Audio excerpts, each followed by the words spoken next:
So I'll say this. First and foremost, it doesn't matter what language you say it in, how you try to put it together. There is no I in the word team when you spell it, unless you simply just want to put the I in there. With that being said, it takes a team, a collaborative effort. But before you can partner up and team up with anyone, you have to be willing to do something different. You have to be that one that breaks all of those generational curses. You have to be that one that's fearless. This is the generation. You guys are going to get it done. You're going to get it done because you guys are doing things that haven't been done before. Barriers continue to break. You know what I mean? There are still restrictions and prejudices and injustices and things of that nature that are not sitting well with you guys. Me coming up, we had the Malcolm and the Martin approach. It was either turn the other cheek or by any means necessary. You guys take a more different approach. You guys take a more affirmative action, a more intellectual approach. You guys use the Martin and the Malcolm ideologies and make it work. You guys are back to reintegrating. You guys are back to regentrificating. You guys are the ones that's saying, like, no, I don't like how that look. I don't care if that's what they said. You guys are the ones that are going to change the laws, change the rules, how it goes.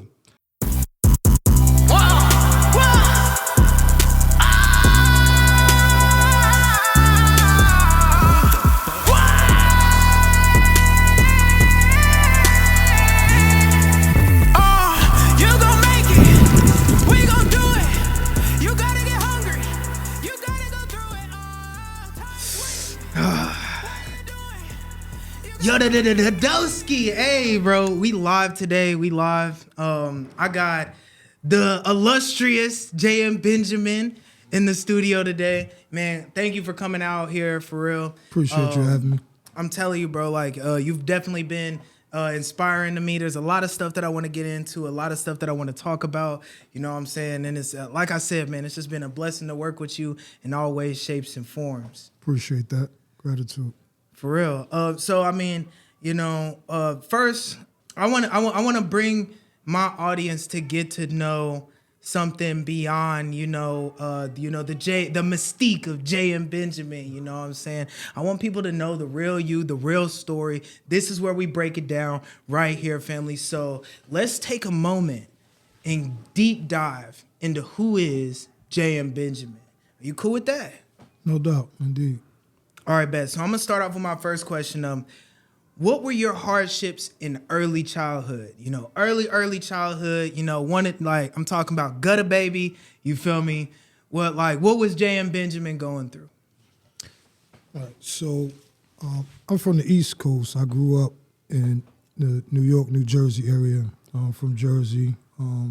Lived in New York a portion of my life as well. Education, things of that nature. But basically, kind of like an oxymoron, you know what I mean? Dad wasn't in the home, but I know my dad wasn't born out of wedlock, but I'm from the projects, you know what I mean? So single parent home, grew up watching my mom be used as a punching bag, you know what I mean, while she searched for love and all the wrong men, you feel me? So for me, I took to the streets mad early. You got this man calling from prison saying that you're the man of the house in his absence, but you're helpless because you have, these other men. Being a man now, and I look at like, damn, the whole abuse is just not a physical thing, you know what I mean? It's a mental, emotional, spiritual, intellectual, so many different forms and fashion. Yeah. But as a kid, I seen, so many forms of abuse, and it projected. I may not have grown up being a physical abuser, but abuse got in my path. Yeah, like a bully. Like you were like... Not even a bully, just the exposure. Like, we are what we eat. Anyway, just Yeah. fast tracking, man. You know, just taking to the streets, thinking at a young age if I could just pay these bills or put some food on the table, my moms wouldn't need these dudes. There would be no need for that. You know, just a unrealistic expectation. You know, taking to the streets when you're young, you think you know, you're very impressionable, you see it.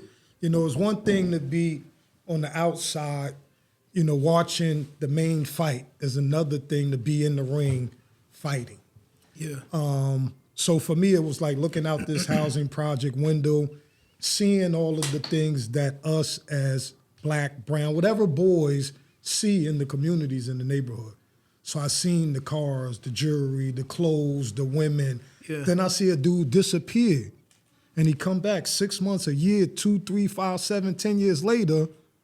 He's shining, weighed up. Everybody around him, everybody hanging on to his every word. So if I can just like kind of interject there a bit. So early childhood, you know, your first glimpses of your role model were very volatile. You know what I'm saying? Very intense, if you will, in a negative. You feel like there was a lot of negative impacts from that. I'm feeling like that's what you were kind of breaking down. And then like this man disappears. You know what I'm saying? You're getting close to your teenage years. This person disappears, Not and even. you're having to Not cultivate even. yourself. Not even teenage years, preteen. We're talking about my pops went away when I was 8. Oh. You know, popped back out when I was 11. Didn't pop back out until I was already knee deep in the crack game type situation. Oh man, well we definitely gotta get into that, bro. I'm telling you. So like my next question is like, what did you struggle with most as a teenager? So I'm assuming like 8 years old, he goes away, boom, he's out when you're 11. He goes back in. Was he out while you were a teenager? So my mom put it best, like the streets was the vacation for him and prison was his home type, you know what I mean? Yeah. He wasn't dead long enough to remember whether he was dead or not. You feel me? So, and when he did pop out, he popped out and did what he did to return. You know, that Ferris wheel, that recidivism that so many struggle with, suffer from now to this day. And we're talking about my pops is from the 60s. You feel me? Type situation, but it's still going on here. Like from the 60s or rolling 60s? No, from the 60s, the years of Okay. the 60s. You know what I mean? Actually, to the 50s, I stand to be corrected. My pops was born in the 50s. But yeah, the 60s is his years. But anyway, nonetheless, we're talking about the things that I suffered from and struggled with was not having a positive or solid male role model to turn to for anything. Like, so the streets had the things that were more appealing and more attractive. It's like now with the gangs. Like, you know, the youth will say, like, man, I get more love and respect from the streets and the gangs than I do at home. You have to hear how that sounds. Why do your child feel? Because the gangs are non-judgmental. You feel me? They welcome you with open arms. That's There is true. genuine and unconditional love. Come as you are. Kind of like a church in a sense, or any religious back form, they take you as you are.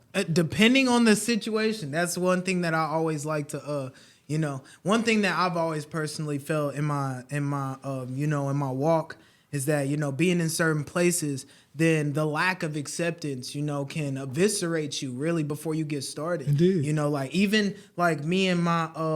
Even me and my wife, like we had some problems early on because it was like, okay, we're having these conversations, and I was telling her how much I loved one of my best friends. Like he's in prison right now. I was like, I love him so much. Like, what I'm saying? And like we ended up in an argument over that.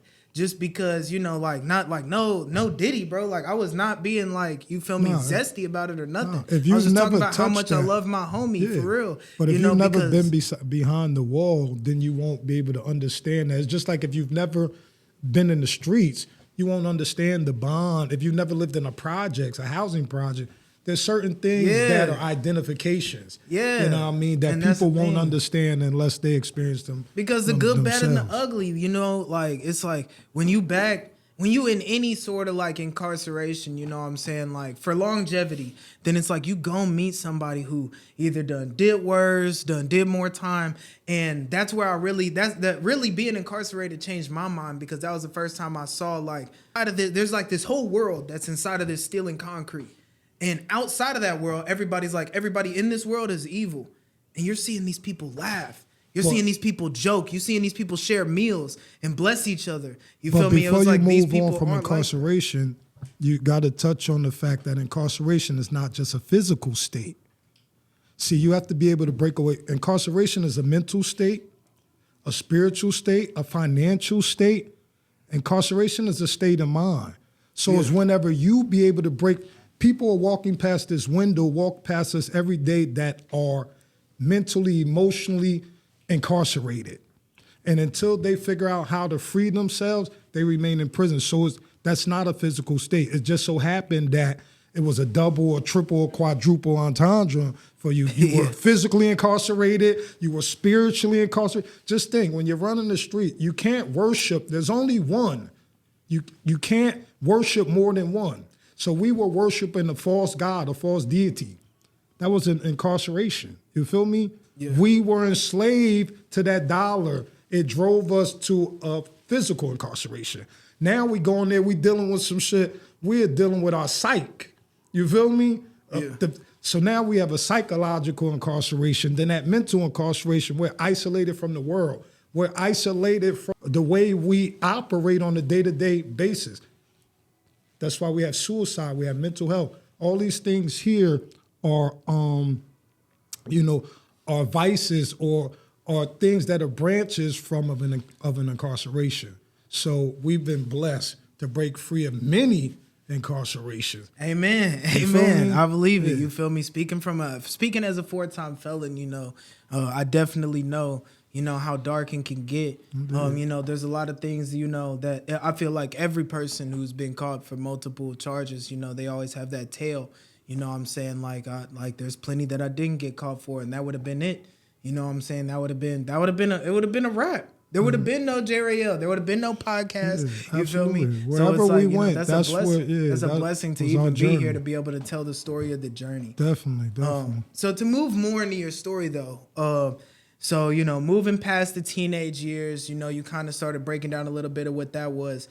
But what hard lessons did you learn in early adulthood? Because, for me personally, the first, this is different for everybody, but it's when you,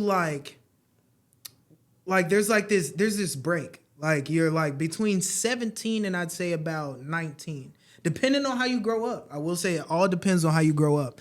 But between 17 and 19, you're in this state of mind where it's you're conforming to the idea that adults aren't adults to you anymore. A man telling you chill out doesn't mean I have to chill out no more.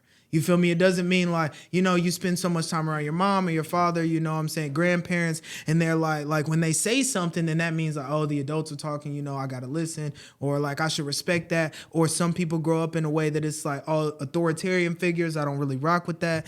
That might be a part of it.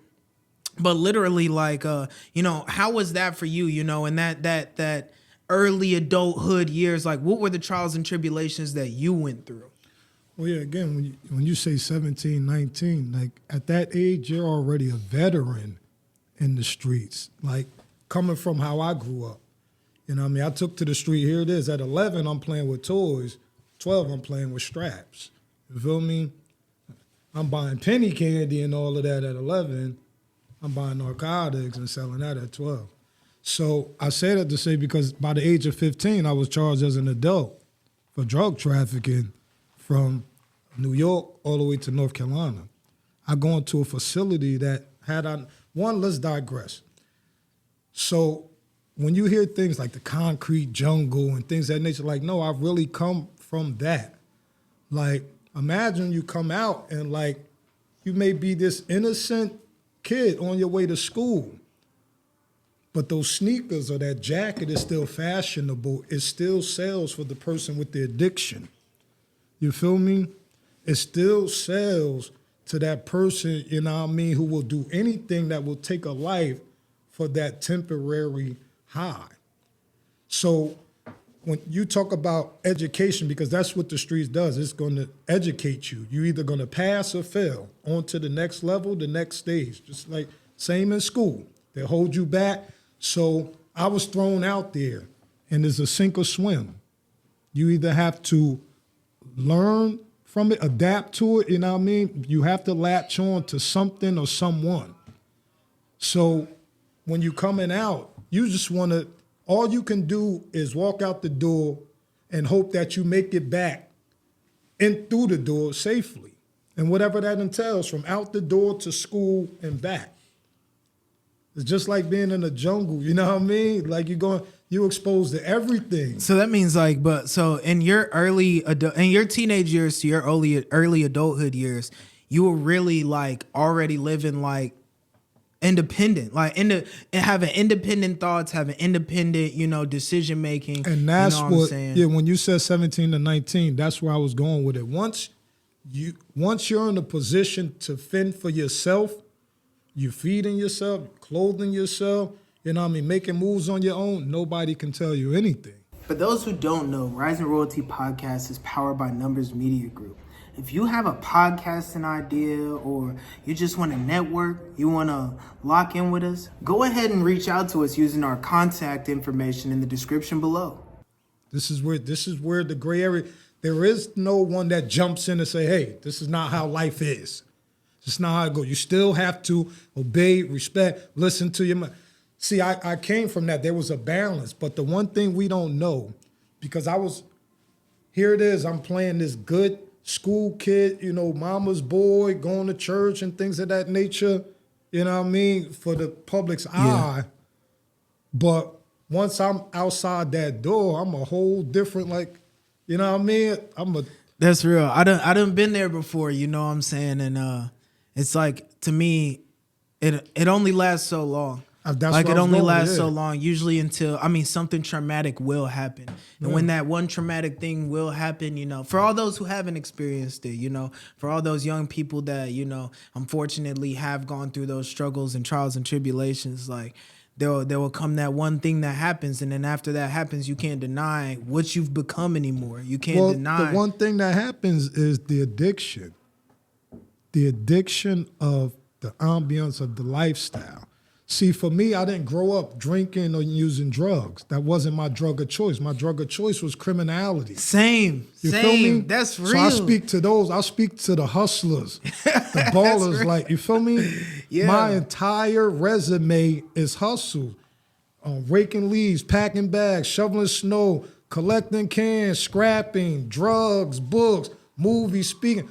There is no 9-to-5 history. Like, you know what I mean? We come when they all the songs when they talk about getting out of the mud and they come from the bottom.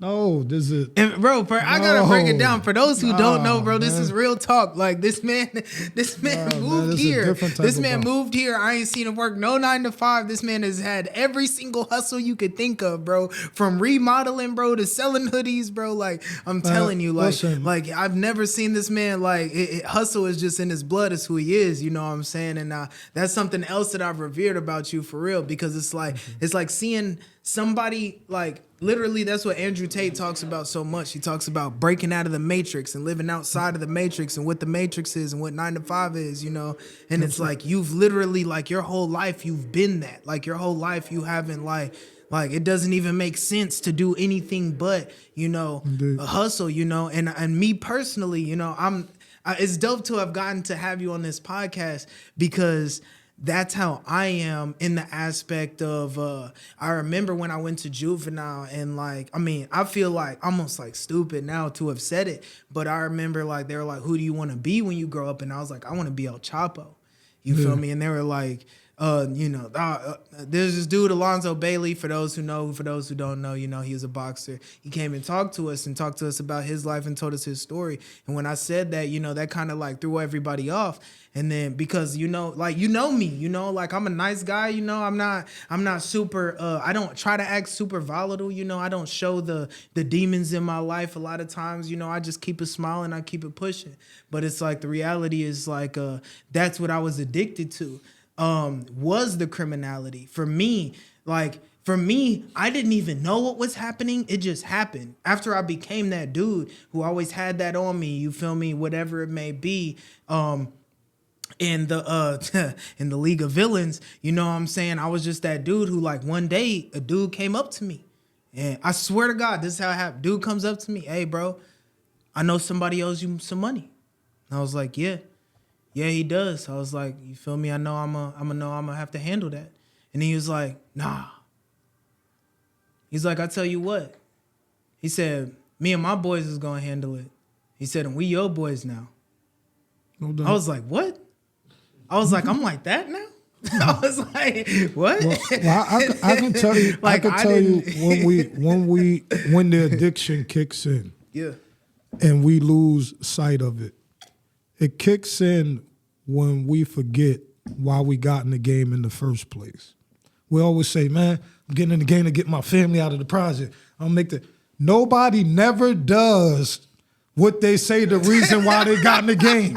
My mom got her own self out of the hood. You feel me? Took care of her own self. I was balling out of control. I'm talking about 6, 7 figure. You feel me?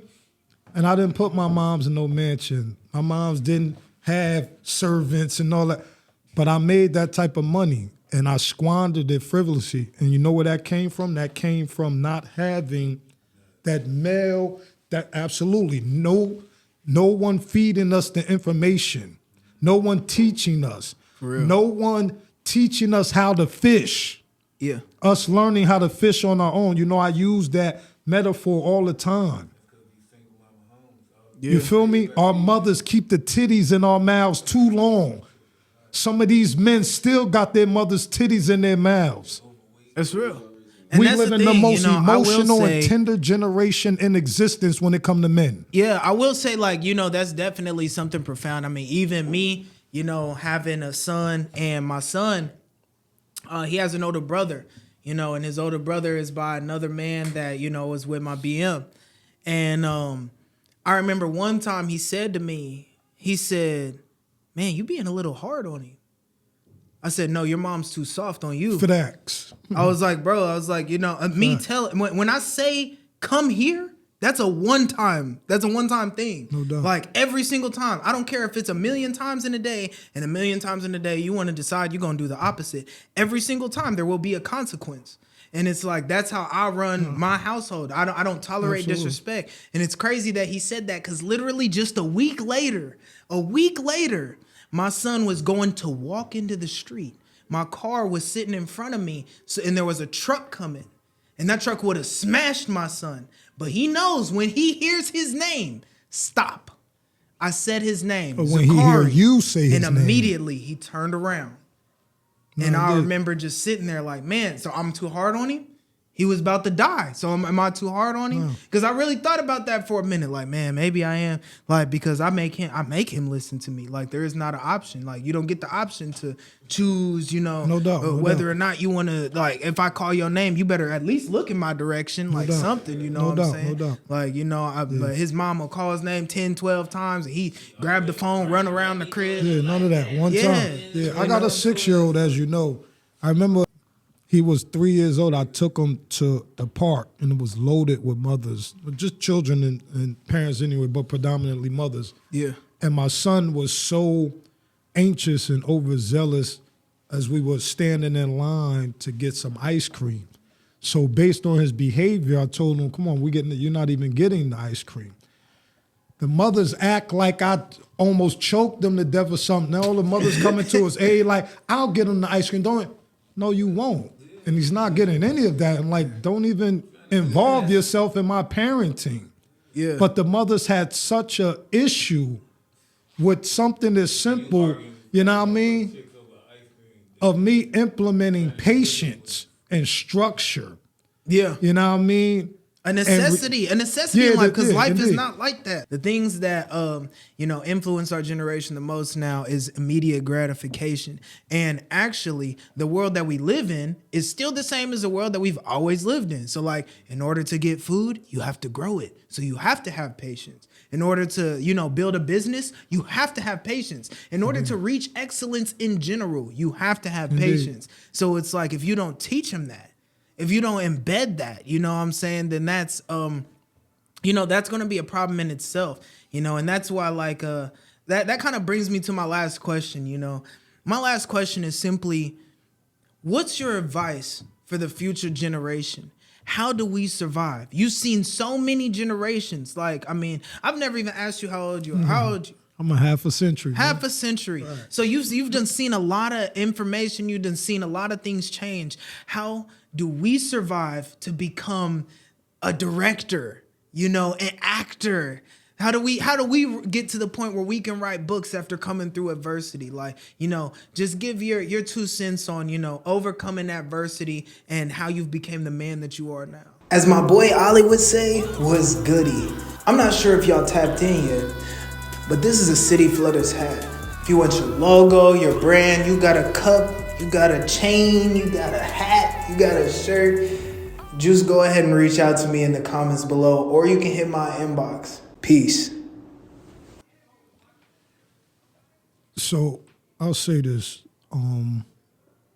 First and foremost, it doesn't matter what language you say it in, how you try to put it together. There is no I in the word team when you spell it, unless you simply just want to put the I in there. With that being said, it takes a team, a collaborative effort. But before you can partner up and team up with anyone, you have to be willing to do something different. You have to be that one that breaks all of those generational curses.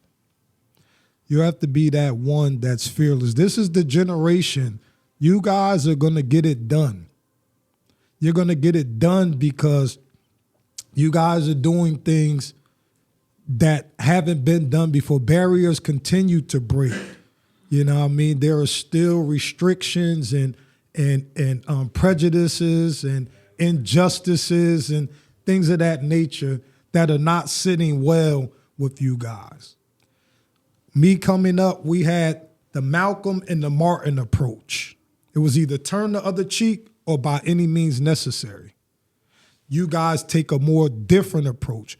You guys take a more affirmative action, a more intellectual approach. You guys use the Martin and the Malcolm ideologies and make it work. You guys are back to reintegrating. You guys are back to regentrificating.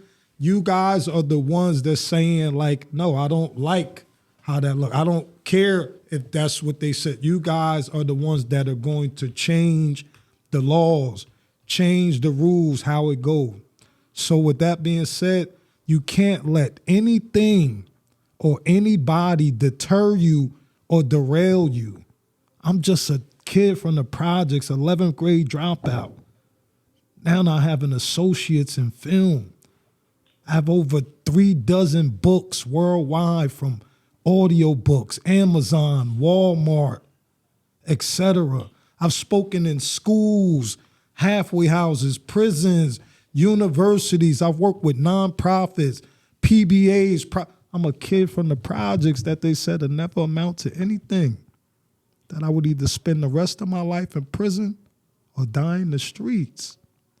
You guys are challenging. Who are they? Who the fuck are they?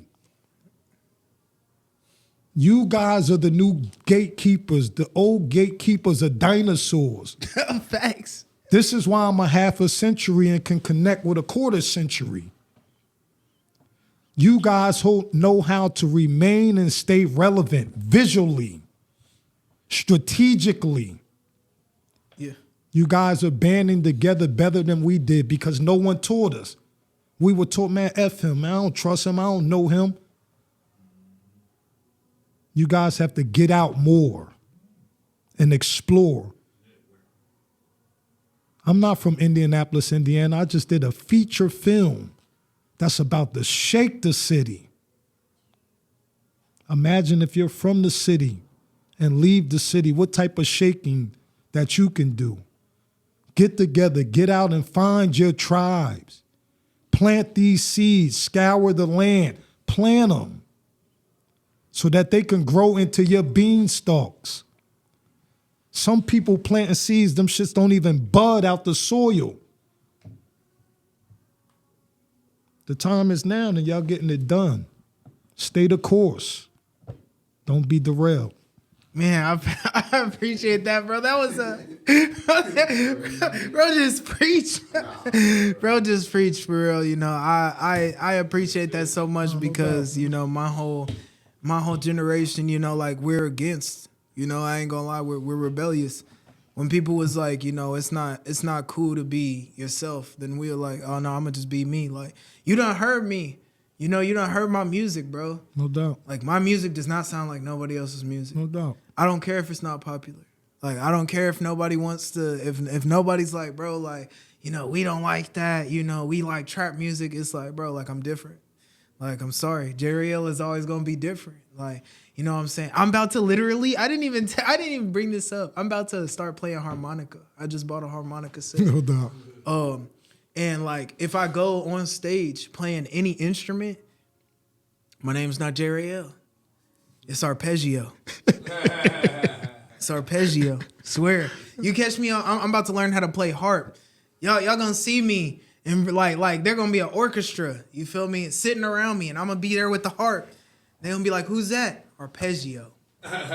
Feel me? I got big dreams, bro. Tap dancing, I'm with it. You know what I'm saying? Like, I'm just different, bro. Like the things that you know, I feel like my generation enjoys are the things that have been forgotten for the sake of greed, for the sake of lust, for the sake of any of the 7 deadly sins, for the sake of vanity. You feel me? These things have been forgotten for self-indulgence, and we have realized that self-indulgence is not the key to everlasting happiness. So, you know, for those who haven't realized, well, I mean, your life is going to be gray. You know what I'm saying? They turning everything gray anyways. You know, go outside, look at the buildings. Like, you know, I don't know what higher power is at work, you feel me? But we can always assume, you know what I'm saying? Like, all the buildings is turning gray. The colors are disappearing. McDonald's used to be a rainbow of colors and happiness. And now these things are just gray, brown, neutral. Neutral is in. Like, you feel me? But it's like, you know, be yourself. I like how you put it in all ways, shapes, and forms. Well, thank you again. No, definitely, man. Appreciate Thank you having again me, for man. coming out, man. Out the Gate premiere, February 14th, Valentine's. February 14th, No doubt. Valentine's Day is No coming doubt. out. Finally, man. Yeah, Out the Gate, the movie. Appreciate If you guys everybody. haven't gotten your opportunity to see the premiere, just understand that the premiere is going to be on the 14th. You know, it's going to be dropping. Stay in touch with me. Keep watching the podcast. I ain't going to lie, the podcast is going to drop after the movie. But for all those who keep seeing the podcast, you know, I'm going to be shouting it out on here. Out the Gate. You know what I'm saying? Go ahead and tap with me on Instagram, Facebook, TikTok. I don't care what you tap in with me on, you know, or tap in with Jay and Benjamin, you know, on all platforms, because, you know, this movie is really going to make a statement. You know, this is going to be like, oh, wait, like cinema is real. Like, I remember literally, I was actually talking, remember my secretary? My secretary was like, yeah, I really want to be like an actor. I was like, actor? Like, I asked her about her hopes and dreams. She's like a building manager. I'm like, what did you know? I didn't know what she was gonna say. She said an actor. I was like, oh. She was like, yeah, but you got to travel to LA to do that. And I was like, dang, I'm about to get my first movie credit. Like, you feel me? Like, no, it's like, you know what I'm saying? Facts, you know what I'm saying? So like, for those who don't believe, the city is on the move. The city's on the move. We crushing it. We making waves. We changing the narrative. You know what I'm saying? So one more time, out the gate, out the gate, out the gate, out the gate, out the gate, out the gate. You know what I'm saying? Tap in with it. You know, this movie's gonna be beautiful. Oh yeah, I'm definitely the final edit on the movie. You know, I got my own movie credit in there. I got a bunch of music in there. You know what I'm saying? For my new tape, for all those who've been tapping in with Evolve, just understand that, you know, I got, you know, I done put my heart and soul into that. I'm about to be up all night working on it again. You know what I'm saying? When it comes out, we gonna make sure it's perfect. All right. Sure, you know, we gonna make sure it's perfect for all of y'all. Definitely. You know, and once again, thank you, Jay and Benjamin, for coming out. Appreciate It was a blessing. you having me, man. I needed you to come out here and put this, you know, out, because a lot of people, you know what I'm saying, they go to jail. You know, they go to prison. They lose all their money and end up homeless. You know, and they think it's over. If you want Rise and Royalty Podcast to come to your city, reach out to us now in the description below. There's suburban kids, There is not life even to be after like that, but it's incarceration. like there's suburban kids, they go to jail for the first time and they think it's over, bro. Yeah. Like they don't We didn't have even no touch more on hope. any They of give that. up. We're gonna have to run it back another time. Yeah, I'm about to say, because there is life after incarceration. You know what I mean? There's a saying that say, man, when you become incarcerated, you come out either better or bitter. And unfortunately, you feel me? Many come out bitter, feeling that they're owed something, but there's nothing owed to you other than what you owe yourself. I remember I've done countless interviews. Like I remember the New York Times interviewing me and asked me what separated me from those that continue to go back and come home. And I said, well, often when you're in, people tend to talk about what they're going to do when they get out. But very seldom do they work on what they need to be doing while they're in to ensure once they out, they don't return. So I knew, for me, I was limited. You know what I mean? If I didn't figure out a different product to sell, I was coming home to sell the product that put me back in there. There was no doubt about that. It is because, they were saying, well, my daddy did it, his daddy, my mama did it, her mama did it. Yeah, that shit's done. Like, I don't even let my mom's parent the way she parent. What? Like, no. This is how it goes. We got to break those. Us as men, we are failing the families. Thanks. So we have to heal. Like Thanks. the trauma. I'm getting all the likes right now. Yeah, it's they know it. Yeah, it's They know not it. the women the women are traumatized because we effing traumatized. We have to come to the realization that we have mommy issues, daddy issues, friend issues, world issues. We have issues that need to be addressed, and we focus too much on the problem when we should be focusing on the solution. And how do you come about the solution? Information. My partner, Versa, he spoke about it earlier. We're not chasing money. We are chasing information. Yeah. Information is invaluable. That's true. I think that that's the biggest thing. Like, a lot of people, we get, a lot of brothers anyways, we get messed up because it's like the first thing that we do, you feel me? We get out the womb whenever we don't know when we start trying to think and trying to discover this, but it's like the second that we open our eyes for real and we become aware, then we open our eyes, you feel me? And we look out. We say, who looks like me? What are the successful ones doing? That's what I need to be like.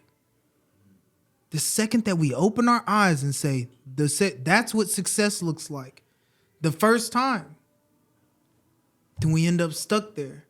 That's why I think it's important that you said you need a team. And equally, I think it's important that you need a team that has longevity and success. If you look out and you ain't seen no, what I'm saying? Like I be revering these gentlemen, you know what I'm saying? Like I got a lot of white homies, you know what I'm saying? And I'm talking about daily, like my great grandfather, he was an aspiring lawyer. Like my grandfather, like he was a judge, you know what I'm saying? It's like, I be looking back at that and I'm like, man, like in my life, it'd be like, oh, like, where's my oldest brother? Oh, my oldest brother's serving 37 right now for attempted. Where's my other brother? Like, my other brother's out. He's a 14-time convicted felon. I ain't spend that much time with him, you know what I'm saying? So it's like, when it goes to looking at success, I think that each man has the opportunity. Each man has the opportunity. But like you said, he's traumatized. What does he see? When he sees success, what is success to him? That's what I was going to say. Like, yeah, when he everybody doesn't have the same vision of success. Yeah. Everybody doesn't. Not even everybody knows how to achieve. Like, people say what they want, but don't have a realistic blueprint to travel to that destination. Yeah. You know what I mean? But when we talk about those traumas, again, we have to put the blame where it lies. It lies on us. Like, when we're incarcerated, we become the most sensitive than ever in our lives. We're in the most vulnerable state. You know what I mean? Everything is enhanced. You feel me? Our femininity increases there. Things that we wouldn't care about we care about now. You know what I mean? All these little things that, so we talk about gender roles. That shit don't exist no more, man. Like, there's no, the woman got to cook. Like, no, I'm cooking and I'm grinding and I'm hustling. So we got to get back Is that to, still rolling? we have to get back to leading. The women don't believe in us anymore. Facts. They don't believe in us. We've disguised ourselves and packaged ourselves up in such a way, you know what I mean, that it has broken their spirits. Now, here they are. I talk about, women always ask me, like, well, what type of woman do you view as a successful woman? Yeah. Depending on the journey of the woman's success is going to determine that woman. If she had a man throughout that journey, then she's going to appreciate a successful or independent entrepreneurial man or a man about his business. Yeah. If she did it alone with no man, he did her wrong and he motivated her, then she's going to be manly. She's going to be masculine. That's true. When she encounters a professional, masculine, dominant, entrepreneurial man. If she went through, if a man was there during the journey and he abandoned her, she takes the approach and she becomes successful. I don't need a man for none of that, just for this. She starts to compartmentalize. Yeah. So this is what we're dealing with, you know what I mean, when we talk about success and what we want. Incarceration, men come home, men do things believing that this is what the woman wants us to do. So men are moving, coming home, moving according to a woman's beat. So we talk about these gender roles. You see it all the time. Yeah. Women on social media, hey, men so soft. Oh, I'm doing it. Women are depreciating the value and demasculating us. That's true, but men, I think men's problem is demasculating morality. For them, morality in itself can be something that they don't uphold. They don't have a standard. Like, if you don't have a standard and you don't break this standard, like, then to me, those standards kind of create somebody's like how somebody feels about you, if you will. You know, and I really want to get into it more, but I'm not gonna lie, bro. This is supposed to be the end of it. Oh, I no, did say, man, bro, let's cut it to I definitely. did tell my producer, you know, Numbers Magazine, that we was gonna, you know, could try and keep them, you know, to like 30 minutes. We really said 15. There's no way, but either Energy way, bro, flows, man. I Energy appreciate flow. I you, appreciate you, for coming man, out here, family, and we doubt, no definitely, doubt. bro, we gonna have a part 2, part 3, part 7. Indeed. You know what I'm saying? Because Anytime, this man. is, bro, bro's got that No doubt. knowledge, bro. I we swear. gotta come back. Definitely, Yeah, man. Me and my yeah, guy Versa definitely. gotta So come thank back. you for coming. You feel Indeed. me? Thank you, Lo, for popping out for real. No You doubt. know, the real OG. You know, it's been a blessing, and like I said, you know, this podcast is all about, you know, passing the wisdom down to the next generation. You know what I'm saying? So I think that you did that, and I think that that's what's gonna happen for much time to come. You know what I'm saying? Is there anybody you want to shout out before we get off here? I just want to thank, man, the city of Indianapolis, man, everybody that contributed to the Out the Gate project, man, everybody who, you know, no matter how small or big, man, from the extras, cast, and crew, just the city as a whole, man, and just all of the believers, man, who never gave up on me, never gave up on the vision, you know what I mean, been riding since I popped out, you know what I mean. Stay tuned. Appreciate that.